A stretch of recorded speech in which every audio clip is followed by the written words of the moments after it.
కార్మికులకు కనీస వేతన సలహా బోర్డును వెంటనే నియమించాలని, కనీస వేతనం నెలకు 35,000గా నిర్ణయించి అమలు చేయాలని ఏఐటీయూసీ రాష్ట్ర working president Chalasani Ramarao demand చేశారు. సోమవారం ఉదయం ఏఐటీయూసీ దేశవ్యాప్త పిలుపులో భాగంగా ఏలూరు కలెక్టరేట్ వద్ద ఏఐటీయూసీ ధర్నా నిర్వహించింది. ఈ ధర్నాకు ముఖ్య అతిథిగా హాజరైన రామారావు మాట్లాడుతూ 15 సంవత్సరాల నుండి కనీసం దేశంలో రాష్ట్రంలో కనీస వేతనాల సలహా బోర్డును ఏర్పాటు చేయలేదని విమర్శించారు.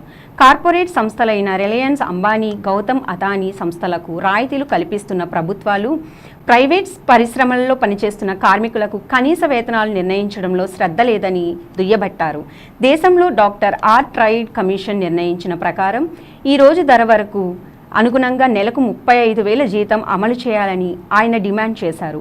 ఈ కార్యక్రమంలో ఏఐటీయూసీ జిల్లా అధ్యక్షులు ఆర్ శ్రీనివాస్ దాంగే అధ్యక్షతన వహించగా, ఏఐటీయూసీ జిల్లా కార్యదర్శి కె బుచ్చిబాబు, ఏలూరు అధ్యక్షులు కె కృష్ణమాచార్యులు, జిల్లా నాయకులు పి కిషోర్ మాట్లాడుతూ రాష్ట్రంలో వైసీపీ ప్రభుత్వం పోయి టీడీపీ కూటమి ప్రభుత్వం వచ్చినా కార్మికుల పట్ల పనితీరు ఏమీ మారలేదని విమర్శించారు. కార్మికులు పోరాడి సాధించుకున్న 44 కార్మిక చట్టాలను అమలు చేయాలని డిమాండ్ చేశారు. ఈ కార్యక్రమంలో ఏఐటీయూసీ ఏలూరు ఏరియా కార్యదర్శి అప్పలరాజు, మున్సిపల్ యూనియన్ జిల్లా అధ్యక్షులు విఘ్నేష్, కార్యదర్శి Srinivas, medical health employees union నాయకులు లక్ష్మణరావు, ఆశ్రమం ఎంప్లాయీస్ యూనియన్ నాయకులు సురేష్, ఏఐటీయూసీ జిల్లా నాయకులు వసంతరావు తదితరులు పాల్గొన్నారు.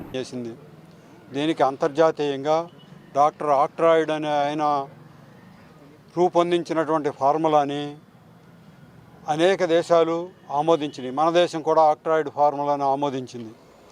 దాని ప్రకారం ఒక కుటుంబం జీవించాలంటే కనీసం 4 సభ్యులుగా పరిగణలోకి తీసుకుని వారికి ఎంత ఆహార పదార్థాలు కావాలి, ఎంత బట్టలు కావాలి, వైద్య సౌకర్యాలు ఏంటి, రిక్రియేషన్ ఏంటి, ఇవన్నీ కూడా వాళ్ళు పరిగణలోకి తీసుకుని ఆ ప్రకారం 26,000 రూపాయలు గతంలో ఎప్పుడో వచ్చింది.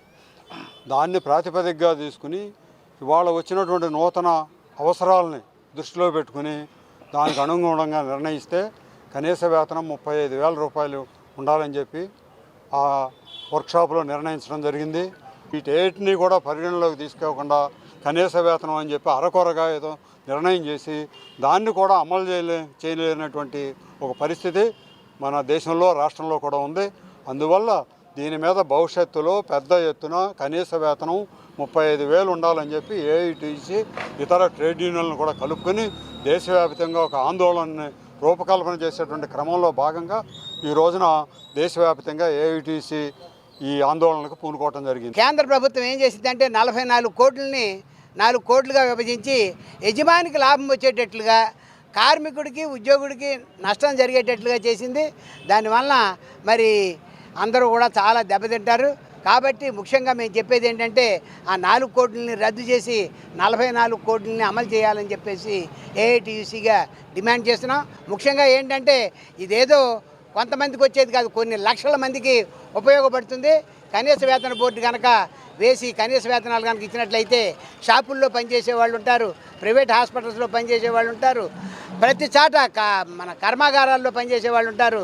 అందరికీ కూడాను లాభం జరుగుతుంది. కాబట్టి లక్షలాది మందికి ఉపయోగపడే ఈ కనీస వేతన బోర్డుని వెంటనే నియమించాలని చెప్పేసి ఏఐటీసీగా డిమాండ్ చేస్తుంది. ప్రభుత్వాలు ఏమన్నాయంటే ఒకటి ఎన్డీఏ, ఒకటి ఇక్కడ ఉన్నటువంటి మన పొత్తులో భాగంగా కూటమి ప్రభుత్వం. చంద్రబాబు నాయుడు గారు చెప్పారు, పవన్ కళ్యాణ్ గారు చెప్పారు, మోడీ గారు కూడా చెప్పారు కార్మికులకు సంక్షేమమే మా లక్ష్యం అని చెప్పారు. కానీ ఇచ్చినటువంటి హామీలు అమలు చేయకోకుండా ఇప్పుడు కూడా శాసనసభలో కానీ పార్లమెంట్లో కానీ ఊచెత్తుకోకుండా కార్మిక శాఖను పక్కన పెట్టేసి ప్రభుత్వాలు వెళ్తున్నాయి అంటే ఈ ప్రభుత్వాలు నీతిమాలిన చర్యగా భావిస్తూ ఉన్నాం.